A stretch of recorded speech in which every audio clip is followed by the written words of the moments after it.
Hey, everybody. Hey. Welcome to a fun intermission of going ahead and having a good time cooking. I would beg to differ. I would say that it's a daytime horror for many Daytime people, horror. which is cooking. Yes, cooking is spooky for some people, but Yes. this is a recipe that isn't spooky, I promise.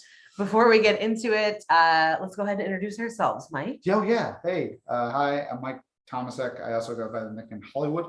I'm a game writer and developer and owner of the game company Little Twin Games. I've written on Chicago by Night, Call of the Blood Gods, for a bunch of other awesome, amazing companies and amazing people that right now I am forgetting because I haven't done this in a while. So yeah, pandemic. Yeah, Pandemic life. It's been intense. So, yeah. But I'm really glad y'all are here. Yes, thank you for being here. So yeah, who are you? I am Meredith Gerber. I am the TTRPG publisher, premier publisher relations representative. I take care of the top 250 publishers, which is awesome. And I'm also the social media manager for Yespert Games, an indie video game publishing company. I'm also a freelance graphic designer, website designer, photographer, and also art director. I did a lot of art direction for Onyx Path on some of the books Mike had mentioned, as well as the title font for Chicago by Night and Pirates of Pugmire, which is my favorite title font. Yeah. And so we were asked to do this panel. We did this the first year. We did this the first year and the second year. Yes. And now we're doing it the third virtual. So it's becoming an annual tradition. Yes, where we make something awesome for y'all. Yes, but this is a very special one because we just got a house, which is really exciting. Holy fuck. We can actually record in the kitchen without knocking everything over, which is really exciting. So we're going to give you a garden tour as well, which is great. So we'll flip to the garden cam soon. But Mike, garden watch. Yes. What are we making today? We're gonna make pesto pasta. Why did you pick pesto pasta? It's easy. and also, literally, yeah, it's easy. I mean, anybody, you only need a few tools for it. It's only a few things. And it shows that anybody can garden. Anybody could grow a basil plant in their house or their little apartment, or all you need is a grow light. If you don't even have lights or just a nice little window. Yeah. Anybody can garden. Regardless of who you are, and I believe in you, and so therefore we're going to make something that is with a very simple herb and with some very simple ingredients. Yeah, and we're going to break down a couple of the ingredients as well to talk about quality, talk about what you look for when making this. Talk about some tips about cooking stuff, because people cook things and holy fuck. Mike, what are your pronouns? He and him. And mine is she, her. Yeah. But let's get into it. So. All right, cool. What do you need to make this fucking dish? Okay. Holy fucking Christ. All right. So the first things you basically need are olive oil. What is important about olive oil? Just make it be good olive oil. Don't use bad olive oil. Also, olive oil goes bad, just so you know. So like if you have olive oil from your parents or something like that 30 years ago, I learned a lot of this from Salt, Fat, Acid, Heat, which is on fucking Netflix, and I highly recommend you watching it. But seriously, olive oil, get good olive oil, get good fresh olive oil. Try to get it local if you can, or something from Italy or something along those lines. A lot of times people go to the grocery store and kind of pick the first one that comes off. So it's very, very, very important to check your label, check where it's from, because once you have good olive oil, I will promise you can totally tell when it's not good olive oil. It's how rich it tastes. It's super good. Yeah. Like Mike mentioned in Salt, Fat, Acid, Heat, a lot of times people just kind of keep olive oil around. We go through a bottle a month. Sometimes sooner. But a lot of people sometimes don't use a lot of olive oil in cooking, which is fine, but like use it or throw it away. Re-up. Yeah, it could go bad.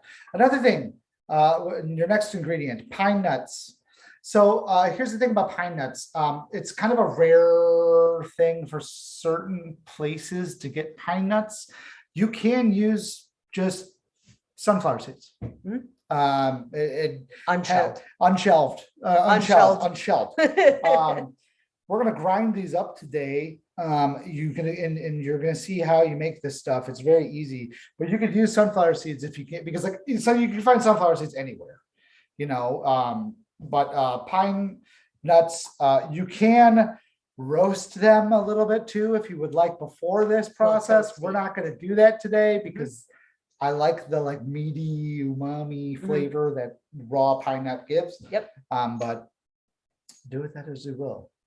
Next up, cheese. Much like olive oil, this Parmesan we got from, gotta do the like makeup thing, this Parmesan we got from a local cheesemonger. We mentioned them actually last time we did this, the Cheese People. They do deliver as well. The Cheese People makes their cheese in-house. Parmesan is another one where if you get just store-bought Parmesan, like in the plastic, it's not usually that good. We're going to do a little secret right now. Okay. What's the secret? The secret is that stuff in the tube isn't actually Parmesan cheese. It's not really Parmesan Reggiano. It's not actual Parmesan cheese. Parmesan Reggiano says that it's Parmesan Reggiano. Is this Parmesan Reggiano? No, it's not. But it's pretty close, and it's and I've been over there and had some, and it's pretty darn good. What should people look for when they're getting Parmesan cheese? So if you're looking for Parmesan cheese, you want to look for, we could talk about this for like an hour, but just like a quick, very, very quick bit of information. Look for your DOP stamp, look for made in Italy, those sort of things. It just because it says it's made in Italy doesn't mean it's necessarily made in Italy. But look for your DOP stamps, look for things along those lines. Hello. Oh my God, it's Mary and Mike. It's Wes. Hello, Wes. Hi, Wes. We're talking about cheese. It's a very important thing. Yes. So look for just get the best Parmesan cheese you can. If where you live, the only Parmesan cheese you can get is the crumbly stuff that's in a tube, that's okay. Live free.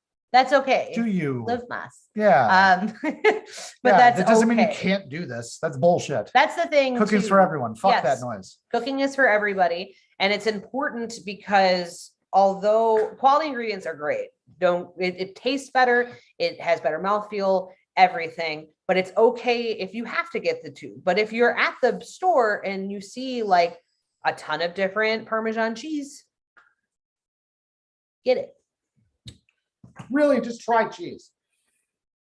Pepper, get good pepper, whatever, get a peppermint, whatever. You're gonna need some, pasta. We use Trader Joe's. That's how we roll. Mike and I know how to make pasta. It is a pain in the butt. It's not a short process. So definitely you want to, pasta's the same thing about quality, but it's okay. That's the water boiling. Mike's running. Same thing about quality. But get good pasta. The thing about pasta is that the more ridges that it's on, and if it's tubular, it takes and sucks up more sauce. So we have macaroni. So we found in our older age that we do not like. We used to love like linguine and angel hair, but now we love like farfalle, the little butterflies, little bow ties, and all sorts of tube essentially or ridges because it holds the sauce better. Yep. So just an FYI, change your life. Right. The last ingredient that we don't have is basil, which we will get from the garden. You can also throw garlic in this if you want. You can also throw like chives. We also have those in the garden. So let's go get some basil. Okay, hold on. So I have to mute. This is a technical process. So 1 second, please.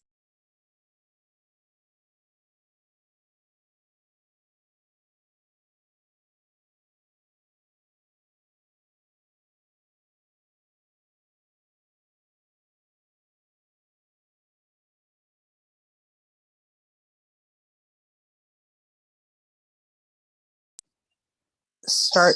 Ooh. Hold on. Ugh. How do I turn this around? Welcome outside. Here we go. There we go. Okay, so this is our backyard. This is our little herb garden outside. So we have lavender that we are trying so hard to grow.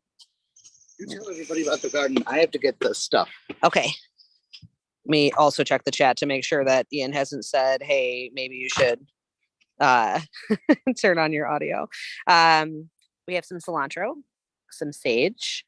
We also have, that's our first pot of basil. And then we have aloe over there. Come on down. Watch your step. Ugh. These are our strawberries. They're growing in. So we put straw down specifically because when you put straw down, that protects the strawberries from like getting in the dirt once they start growing. They're rose bushes. Come on down. This is our new lavender plant that we planted, which is really great. Our compost bins. Boop, boop, boop. Another strawberry. And before we get to where we need to, take it around. That's our spearmint. It is in a pot because if you put mint in the ground, love yourself. It is a weed. It is a weed. It is a weed that you will not get out of. No. Whew. These are steps up into. I have short legs. Up into our blueberry patch. So we have 4 different types of blueberries all across. And what we did was we had them potted originally, and a little bumble friend went back and forth to crossbreed. So we have a ton of bluebs. They're massive. We have to put some netting because some friends have started taking some snacks. A lot more blueberries. Yes. Okay. And then this is my other straub. Rocking out. That's our blackberry bush. That's our friend. That's some sage. Yep. That's sage. Purple sage, which was already planted. And then over there are some ground cherries. Mm-hmm. So let's go into our raised bed. Got some rosemary outside. Right here, which is great. Planted a currant bush and did nothing. Look at it. Did nothing. That's okay. Absolutely nothing. But that's okay. So, hi, Gary. How are you? That is our neighbor. So we have tomato plants here. They are massive. You can see that they're flowering. And of course, and then we have some basil plants as well. Mike's going to talk to Gary. Here's another basil. These are our cucumbers. And these are our peppers, which, hold on. Look at this boy. Look at this boy. This boy's huge. Okay. Over here, we have some carrots here. And then these are kind of our like lettuce and cabbage and things like that. So we have a lot growing, a lot of stuff growing, which is great. So I think that's all the stuff we have in here. Oh, we have beans too. Look at these beans. So pretty great. All right. So here's a pro tip. Pro tip. Get one of these, your calendars, and just take your basil and throw it in the calendar. And then while you're doing this, you get all this basil here, you can just wash it off. Yeah. And now, you can use the calendar. What's important about where you're picking it? I mean, you're not supposed to pick the small tops, but I mean, if you have basil, basil is like incredibly resilient. The more you pick it, the more it will grow. And basically what you want to do is just not take off the tops. But if it does flower on the top, then you want to get rid of the flowers on the top. Yes, because the flowers will take the energy. Yep, out of the basil plant, and it won't produce as much. But basil will just like produce and produce and produce and produce and produce for you. As long as you kind of give it a good like, could we get some basil over here? Yes. All right. Also, these basil plants are huge. Yes, they're massive boys. Every time we pick from them, they just grow 4 times their size. Yeah, which is fine. That's what they're supposed to do.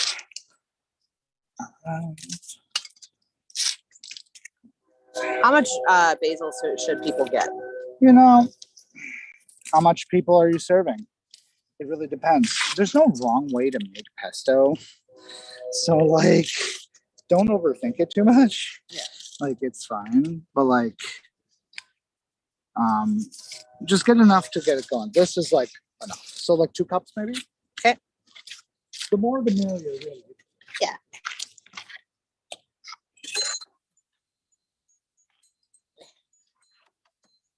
Okay. All right. All right. Yes. You're gonna have to mute yourself.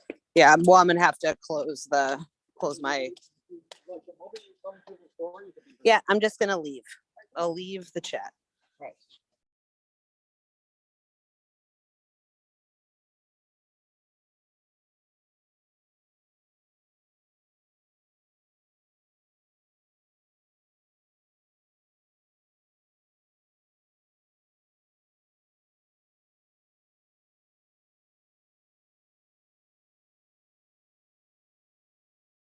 Wash your plants. Wash your friends. plants, friends. You don't know what you got on them.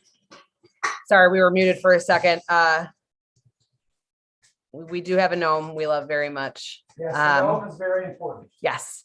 And then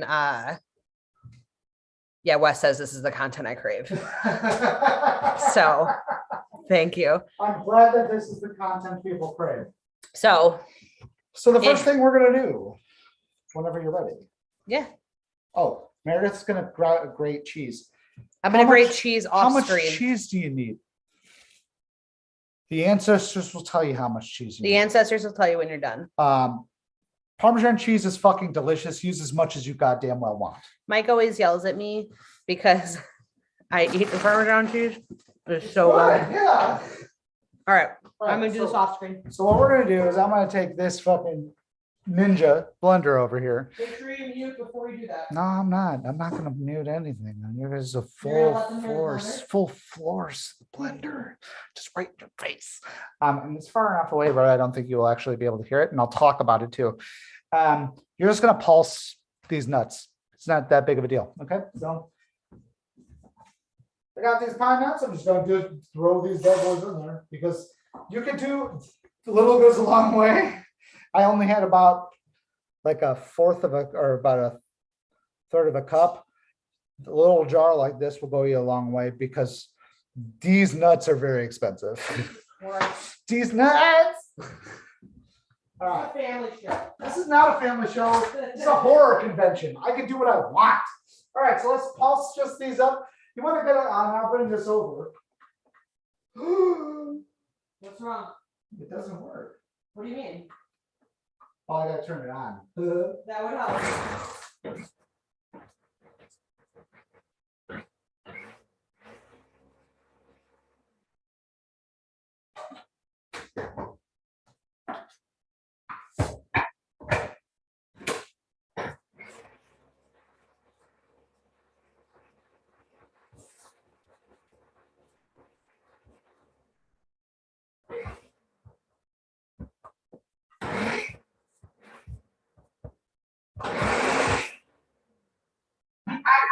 Yes. All right. If they don't have a blender, what else can they use? If you don't have a blender, you can use a mortar and pestle. If you don't have a mortar and pestle, you can use your fists and the back of a spoon. I mean, really, it's what you're doing is you're just kind of taking the corn or taking the nuts, and you're basically making a fine powder. Sorry, I'm new to this bad boy. So if you could see down in here, you're just kind of making like a fine powder. Okay. Because you're going to add more stuff into this. So it's going to kind of build on itself. Okay. So the next thing what we're going to do is we're going to take all of our basil and we're going to stuff it in there and we're going to like blend it all up. Okay. While we're also doing that, we're going to be taking olive oil and kind of pouring it in to kind of create that emulsification. And then we're going to drop in that cheese and some salt.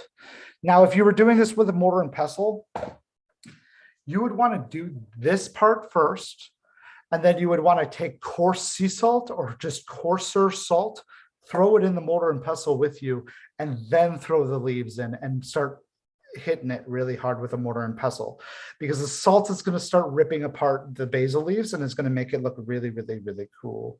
And it's also going to, rip it all apart to make it all bright and green, and it's going to be delicious and everyone will love it. It's one of those things. Okay, cool. I'm not going to punch the nuts, Ian. Just so you know. Tell you to punch nuts. Gehenna Gaming. It's Ian is telling me to punch the nuts. All right, so we're going to do the next bit, which is going to be throwing in our basil. All right. Mike, So, do you have a horror story about cooking?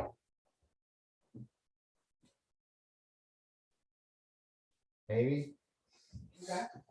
Of course. Just keeping it on brand. Why you got to be like this to me? Yeah, horror story about cooking. Once I was very young and I was very hungover and I was cooking for a party. And I was cooking breakfast, and this is when I was cooking, I was making something called garlic potatoes, which is basically just crushed garlic and potatoes. And I was a little too hungover, and I totally forgot that you have to put oil or butter in a pan to fry things. So it took an hour to cook the first batch of potatoes.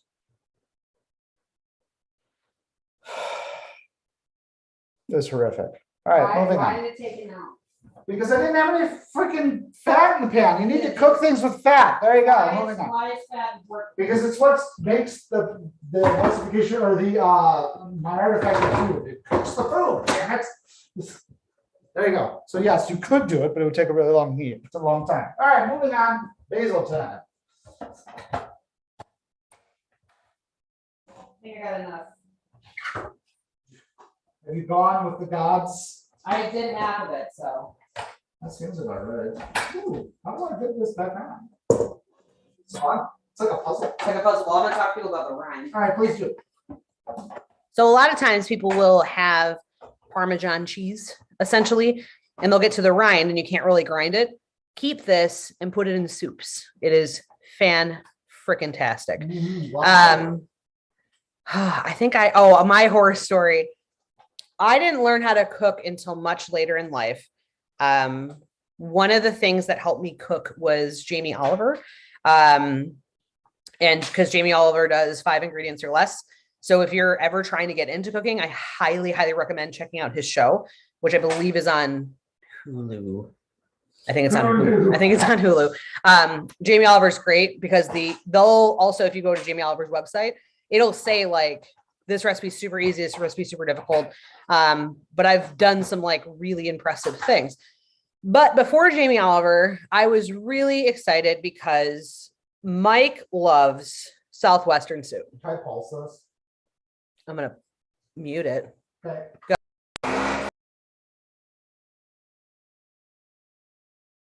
You're welcome. So Mike loves Southwestern soup. I have since perfected it, to be clear. It's so flippin' good. But I made it in the Instant Pot because I was like, oh, okay, this, you can't really screw this up.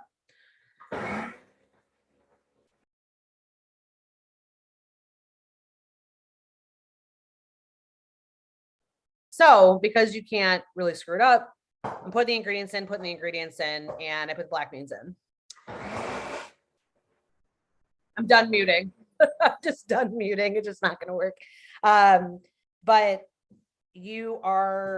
I'm pouring everything in, and Mike opens up the Instant Pot when it's done.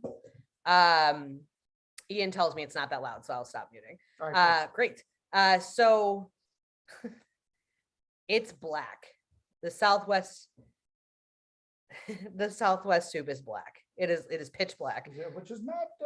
And Mike's like, that's weird. He goes, did you drain the black beans? I did not, friends.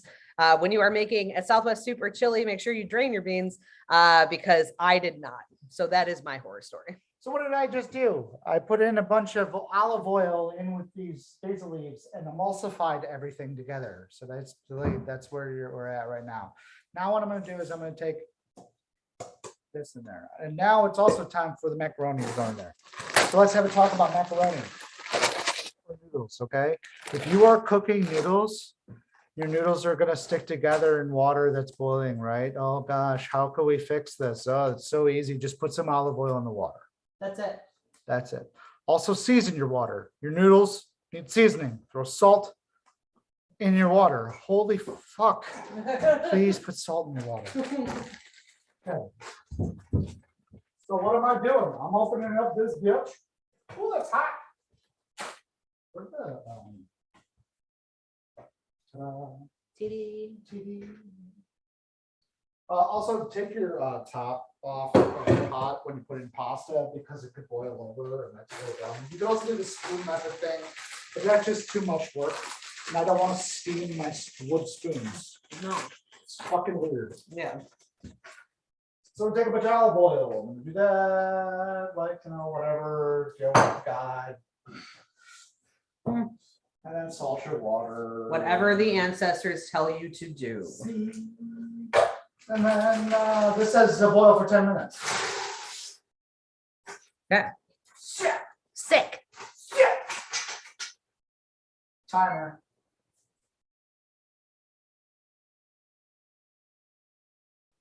Start, my good bitch. All right, there we go. So pasta's ready to go. What's next? Cheese. All right, so hold on one second. Let me give this a bit stir. This is when I get in trouble. This like likes to hover around me. Does anybody out there that's watching have a significant other that hovers around them while they're cooking?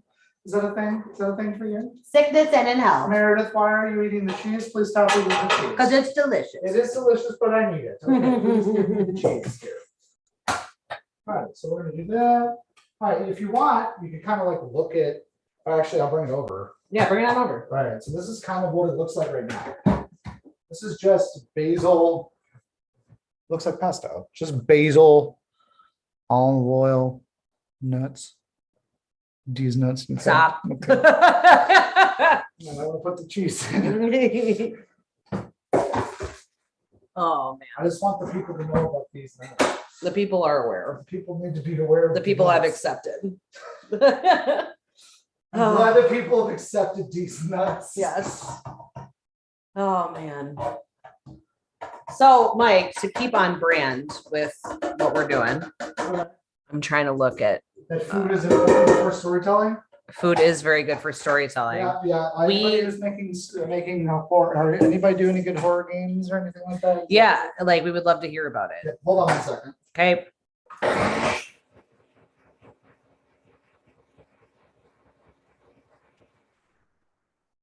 Gehenna Gaming says, have I ever warned y'all about the Mind Goblin? Mind Goblin.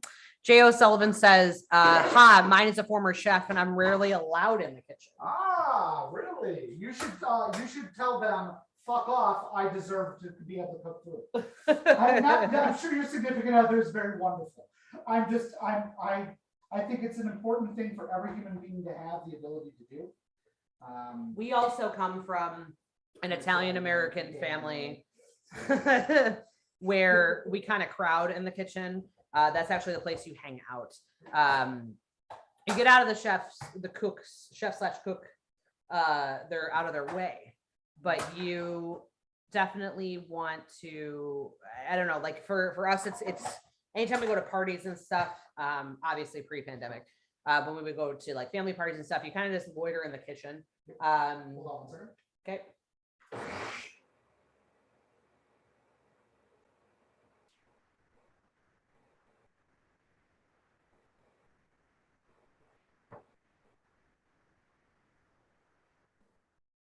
Fucking ta-da.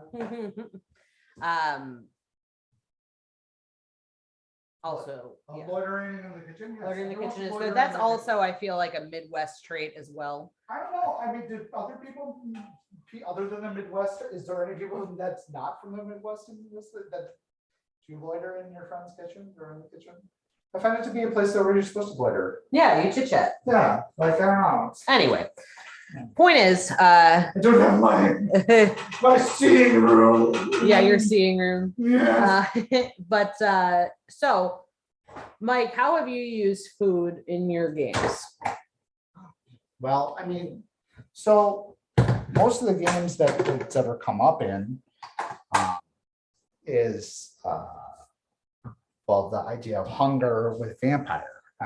You know, so it's a lot of things that a lot of people don't really look into in that game. It's like, yeah, okay, vampire, yeah, you got your powers, yeah, you got your stuff, but like, the end of the day, it really points down to like, it comes down to is this hunger, right? And so I don't know when the last time you've been really, really fucking hungry. It's a really fucking painful, kind of awful thing, I was really hungry this morning. That's why before this panel, I was just like, I was like, oh, I should think about this. I'll talk about this.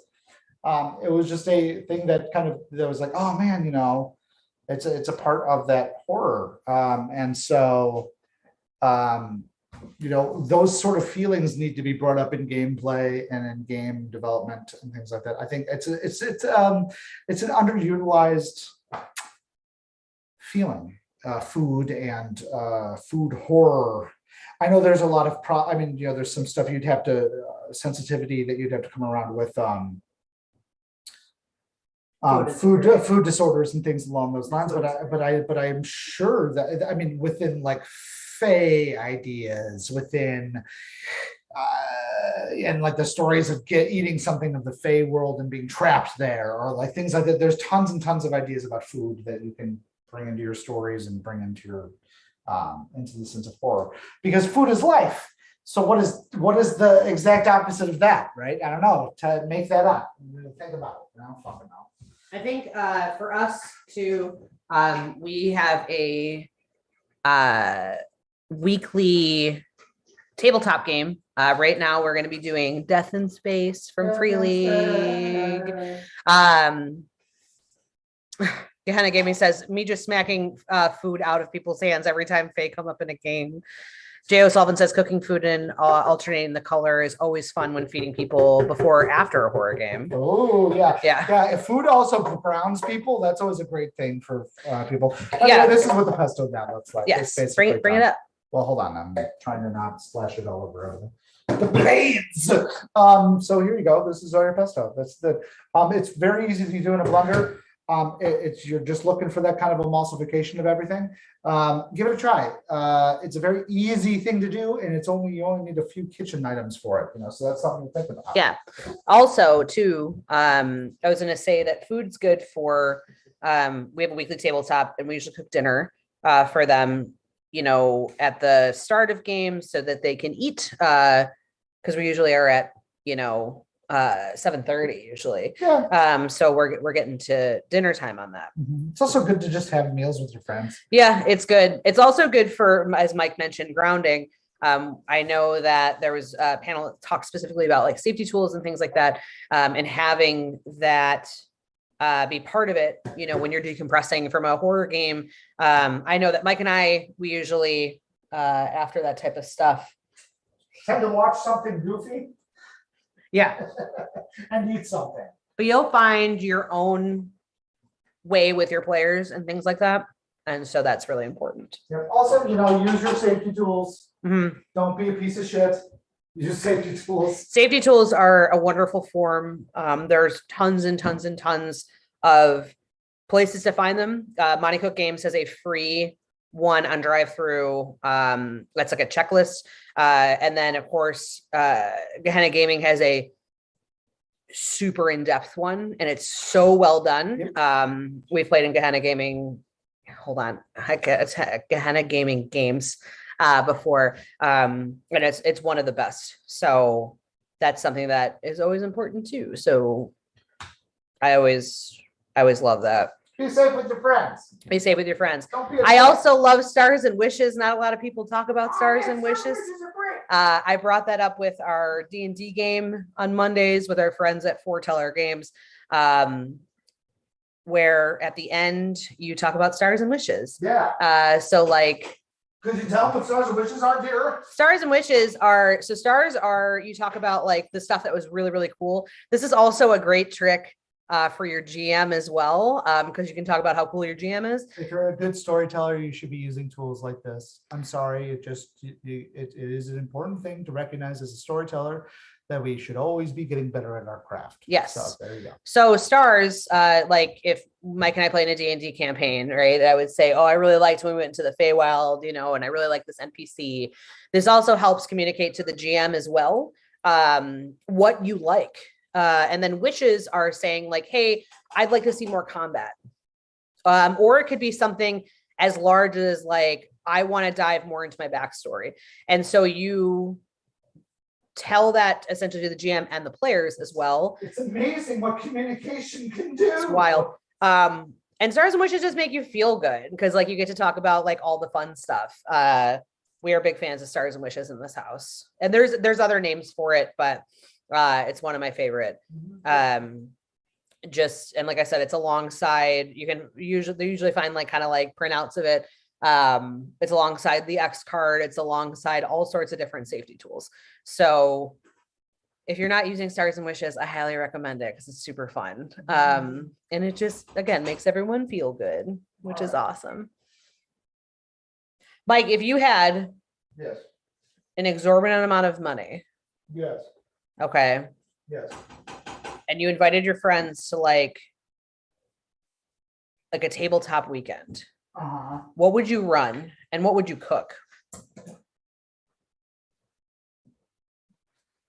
I would run Chicago by night and I would cook hot dogs, Chicago style. And then I would make beef sandwiches. And for sides,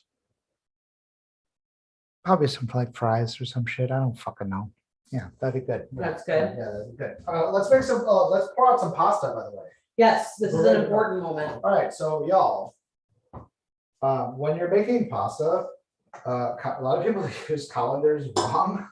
Yes, you can pour your pasta into your colander. You can also just use your colander to slip on top of your pot and pour it out. And then you have your pasta still in your pot. And then you just pour the sauce in.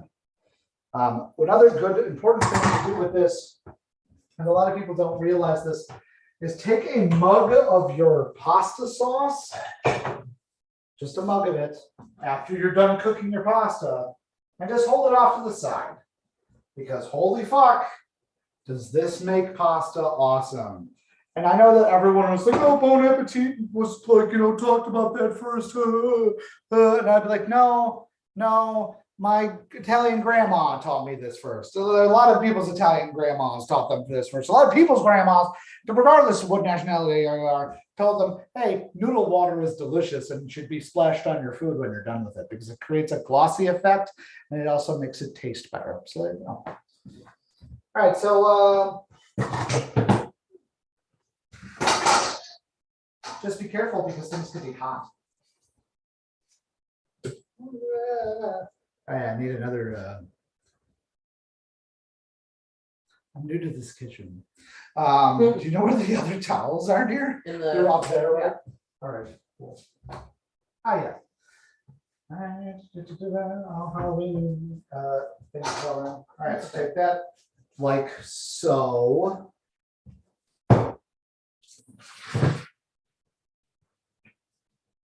Don't burn your shit.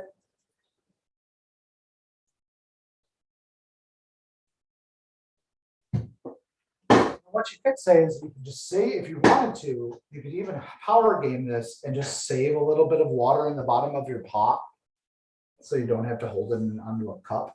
We're going to hold on to it if you want extra just in case. Then what you do, take your colander off.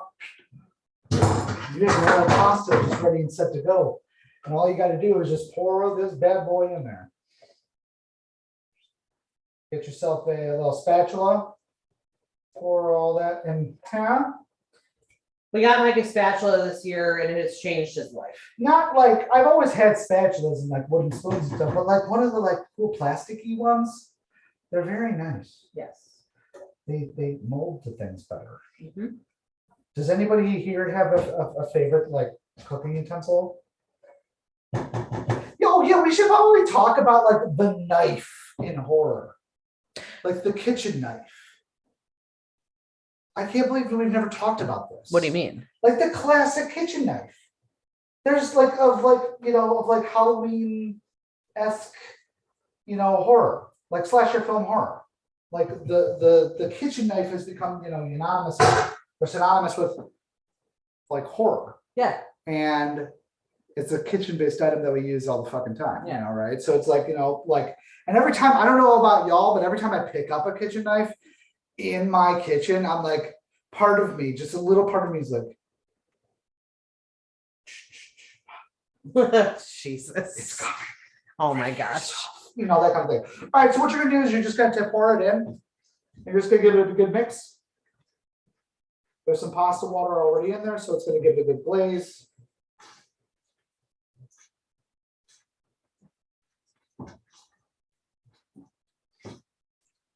You add like salt, pepper at this point, really whatever you want. Mm-hmm. And then let's plate this biatch. As a photographer, I have trained Mike to make things Instagram looking. Taught him a bunch of food tricks, and he's picked up some on the way as well to make food. Because your food should look good. Sometimes it doesn't. Sometimes your food's not going to look good, but it's going to taste delicious. Yeah, ugly delicious is Ugly delicious is a legitimate thing. So it's good stuff. Now, Mike, you did not use all the Parmesan cheese into your blender. Why?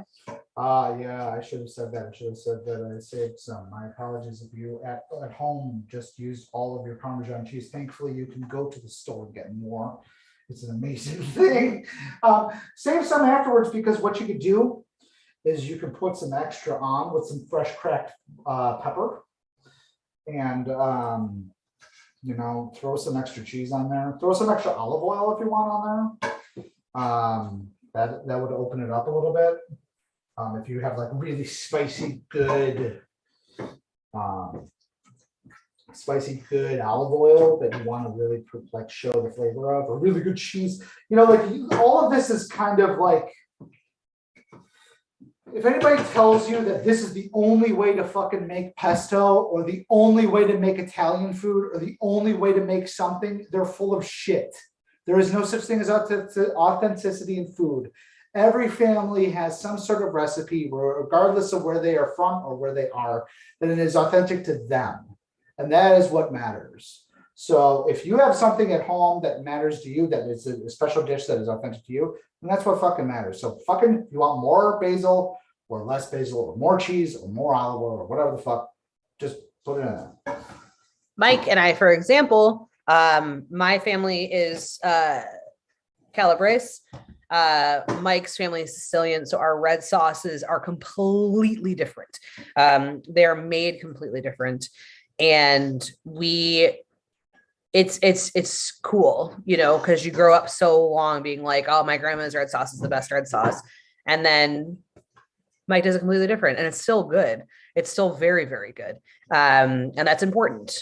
Yeah, so it just shows that all their, the worthiness of people's home recipes and the worthiness of people's, stuff. It might not be chef level quality stuff, but it's still fucking good food, and it's food that matters and makes people happy.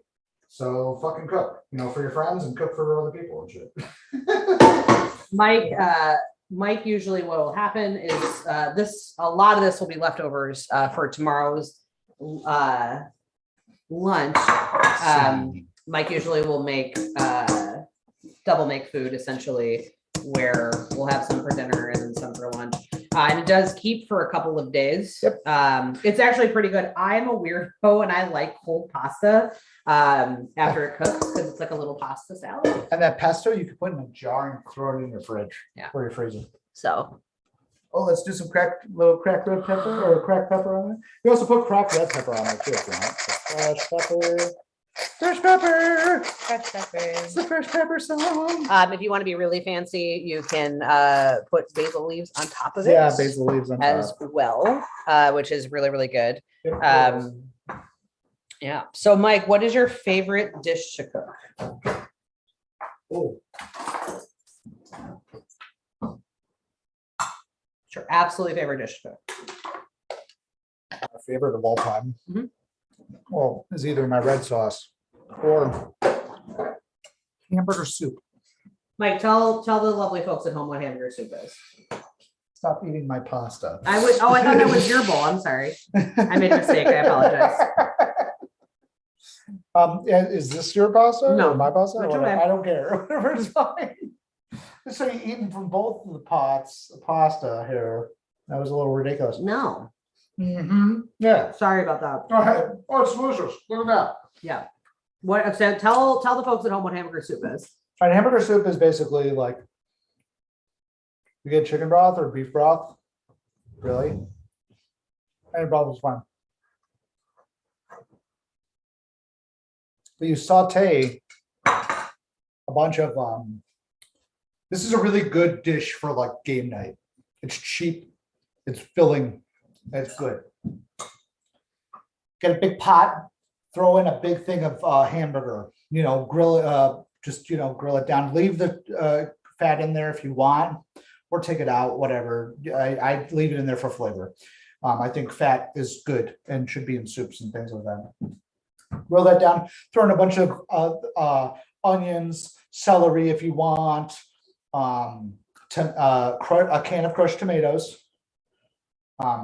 saute everything, and then pour in your broth, and then throw in just a ton of Worcestershire sauce, just a ton, just like whatever, like let the spirit move you, Worcestershire sauce level, and then when you get into like a rolling boil, wherever you dump in a bag of cheese. And it's fucking awesome. Just look it up. It's hamburger soup. It's all over the place, all over the internet. It's amazing. I learned about it when I was teaching in preschool. So that's like the bunch of it was because it's so cheap. It's in a lot of a lot of schools because it's yeah. All right, society. All right, what we got? So my favorite thing to make. So what's your I'm a baker. Mike is more so the cook. I bake. My favorite thing to bake are one of two recipes, peach cobbler, which if you're not making peach cobbler in a cast iron pan, love yourself. As we talked about, there's no right or wrong way. It's true. There isn't. If you make your peach cobbler in a casserole dish, that's totally awesome. For us, we really, really like it in a cast iron pan because it caramelizes the ends.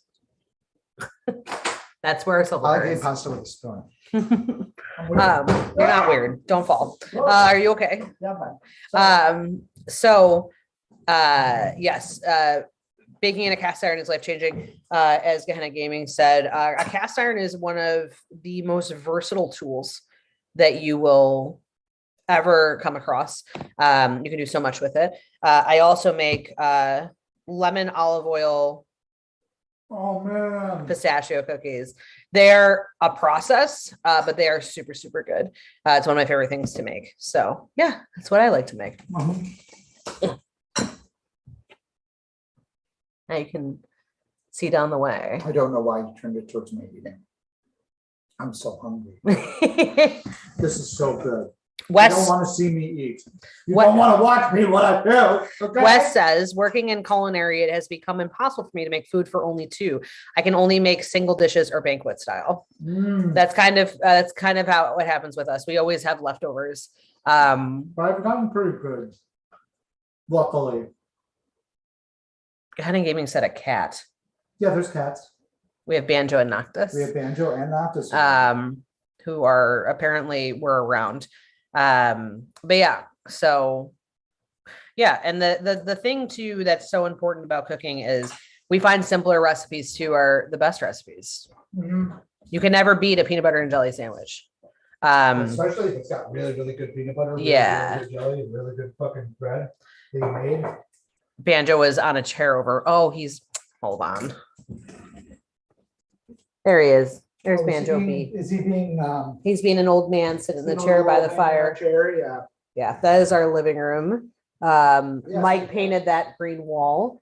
When we came into this house, it was very, very white. So we wanted to add a little bit of color. Yeah. So our big thing in this house as we go through is mid-century modern with green, gold, and dark wood accents. This is very true. Yeah. Also, I do have to say, the retro as fuck awesome stone wallpaper in this kitchen. Just look at it. Look at it. It's amazing. It's amazing. Really, the reason why we bought the house. I mean, I don't know. When you buy a home, when you stop eating avocado toast, all of you folks out there, feel free to get faux. Where are the martini glasses? God damn it. Hold on. Where's my phone? I don't know. Where is your phone? Faux rock wallpaper. I will take you to the martini glasses 1 second. This is okay. So everyone now, the whole internet's going to know about how. Oh no, it's a chain right now on what's it called? Why am I dysnomic? On Twitter, that you can see. So 1 second, let me join the Zoom call and let me turn the volume off.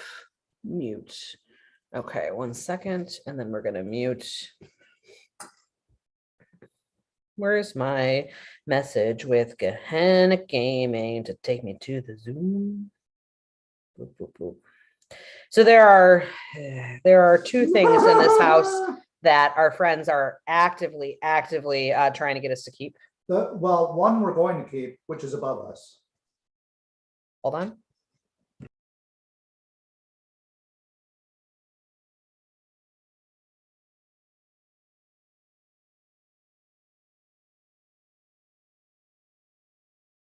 Cellular. The host has spotlighted your video for everyone. Join audio. Unmute. Okay, so let me turn this around. Everyone can hear? Everyone can hear me? Okay, here we go. The first thing is in. Look at this. All right, those bitches are stolen. The previous owner stole them from a quote rich person's dumpster, and repurposed them. This is the first thing. Both my friend and yours, Jacob Burgess, has stated that this should stay. This is my office. I will be painting the walls teal and doing wallpaper as well. All right.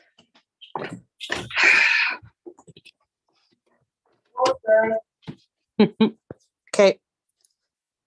So when we bought, so I'm going to pull back so you can see. When we bought these, we thought these were like just the dome sconces. They're martini glasses. They also have ice in them and the working stirrers. And everyone on the internet is trying to get us to keep them. So that's the big thing. Here's Banjo. Beautiful boy, Banjo B. Noctis is hiding. Okay. Now I leave this meeting. Unmute. So. How did everyone like the martini glasses? Oh my gosh. Everyone like them? Keep them. Aren't they amazing? They're class acts. They're class act. Yeah, Noctis is just a shy boy. Oh, He's just a shy boy. Noctis shy boy was not just being shy. He wasn't around. Oh, okay. Banjo's sleeping in his little nook. Okay. So, yep. Yeah. All right. Well, make pesto with fucking I don't know stuff. Yeah. Cool. Wow, we have We have 5 more minutes, babe. Oh, oh shit! I thought we were leaving now. No. All right. Well, hey, we're gonna talk 5 more minutes. About Hey. food then. Yeah, that's cool. All right. Which is good. Yes, those are amazing. All right. Thank you, Jay Sullivan. Jay O'Sullivan. Jeez. We didn't know that that's what they were like until like literally we got into the house and we had purchased the house. Concerned. We didn't realize they were there. Yeah. We found a few things that were like that in this house. Yeah, there's a lot of interesting things in this house. Eccentric. Yes. But we love it. It's amazing and wonderful. Mhm. So what is your most used ingredient in cooking? Garlic.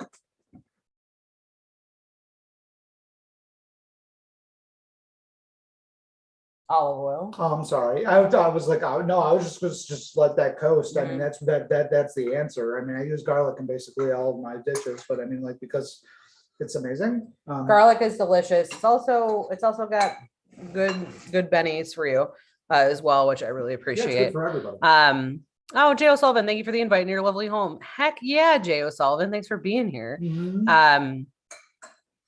We love doing this. Like I said, it's one of our favorite panels to do because we get to cook food and be together, which are 2 of our favorite things to do. Mhm. And And invite the whole internet to do it with us. invite the internet to do it with us.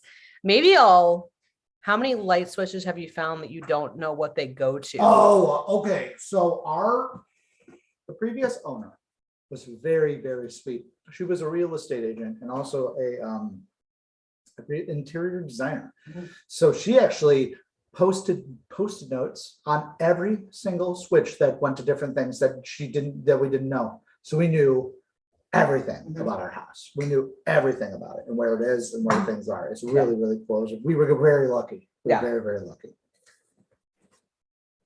Yeah, we lucked out in that regard.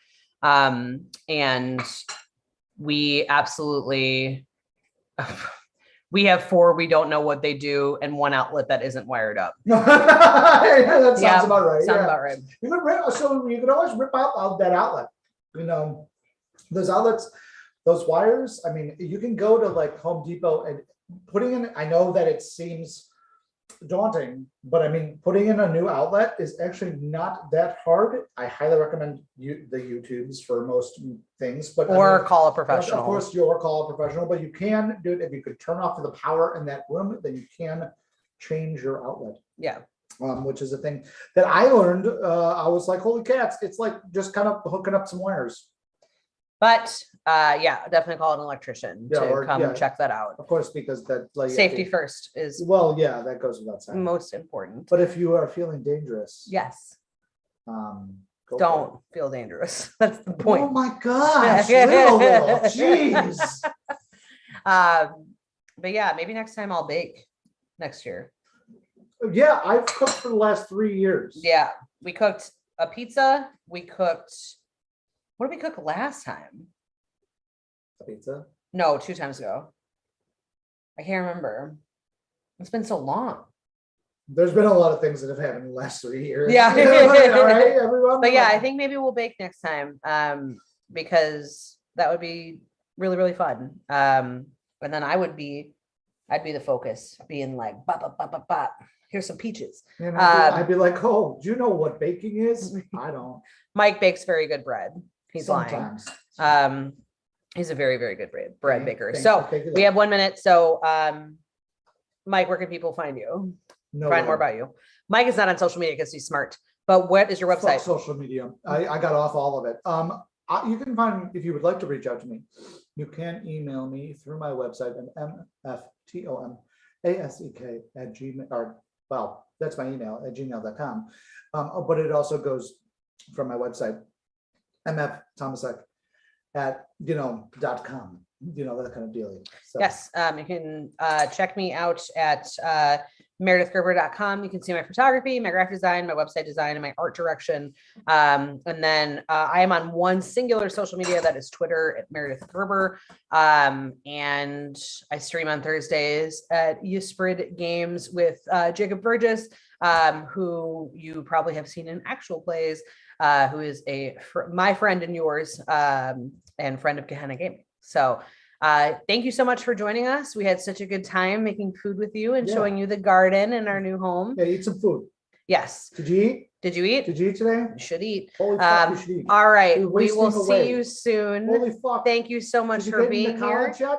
We What are you really doing with appreciate your it. life? We hope you enjoy You virtual know, HorrorCon you and the come to rest of my the house, panels and the And I give actual you all place. this food. We'd really, and you don't really even tell me hope it's a anything good about your time. life. Thank What about that you. new girl? Thank you.